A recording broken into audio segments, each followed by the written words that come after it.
the cost of conscience survey. And they found that 78% of male Anglican priests believe in the doctrine of the Trinity. 70% of female Anglican priests believe in the doctrine of the Trinity. So a third or a quarter, even of the priestly leadership of that denomination, doesn't believe in this crown of Christian theology. And in the congregations you will find that very many people, privately or publicly, simply don't go along with it and regard it as something that makes worship very difficult, that takes God away from them, that problematizes Jesus, and isn't really monotheistic. So again, you can make a lot of headway with everybody except for the real headbangers, the hardline, militarized, millennial Christians. Most of them, you can find that their hearts will be softened quite quickly by that. There are many other issues that one could raise regarding this, but essentially the principle is,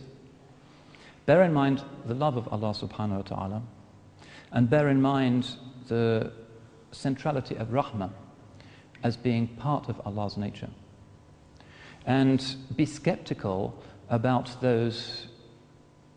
types of radical Christianity that focus on the vengeful Jesus of the New Testament, because that seems to challenge the Quranic principle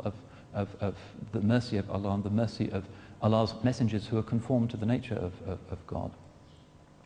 And if they talk about biblical inerrancy, then you can ask them to look at Christian books that teach that the Bible is not inerrant. Bart Ehrman's book, Misquoting Jesus, the story behind who changed the Bible and why, which was a New York Times bestseller quite recently. And Ehrman is interesting because he began as a Bible-believing fundamentalist Christian. He went to Moody Bible Institute in Chicago, then to Wheaton College, which is another evangelical place, and he was so good that he went to Princeton Theological Seminary, where he started to encounter more sophisticated forms of historical criticism of the New Testament. And eventually he realized that the idea of plenary inspiration, that the New Testament is God's literal word, simply doesn't add up, because there are too many contradictions, as he puts it, and so many things that are not there in the earliest versions of the New Testament from the manuscripts that we have, that are there in subsequent translations. This is what Muslims call tahrif, which is differently interpreted by the ulama, but amongst serious Christian students of the Bible, as opposed to people who are desperately finding ways of convincing themselves of something whose sell-by date has passed, really, you will find that we don't have a controversy with them regarding the principle of tahrif. You know, that's essentially what I wanted to share with you, because I know that this has become a live issue for a lot of Muslims, particularly Muslims who feel that they're immediately under sort of Western Christian military occupation, or they're living as victims of Islamophobia and under a good deal of psychic pressure. The important thing is to remember, laysu sawa, they are not the same. There are some who are really furious and hate us, but there are others who are soft-hearted people, and the Quran has beautiful things to say about the true Ahl al-Kitab, and they're the ones who we should be working with. And this most recent Kalimatun Sawa,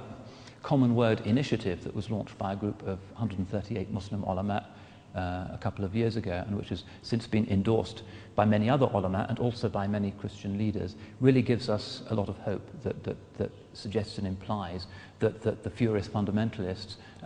don't monopolize Christianity, and that there are very many mainstream believers who we can and should talk to, because now we're living in societies where we are co-citizens living cheek by jowl, and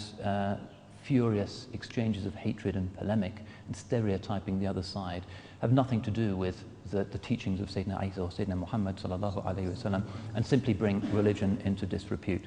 So we ask Allah subhanahu wa ta'ala to strengthen us all in Iman, inshaAllah, and to make the light of Tawheed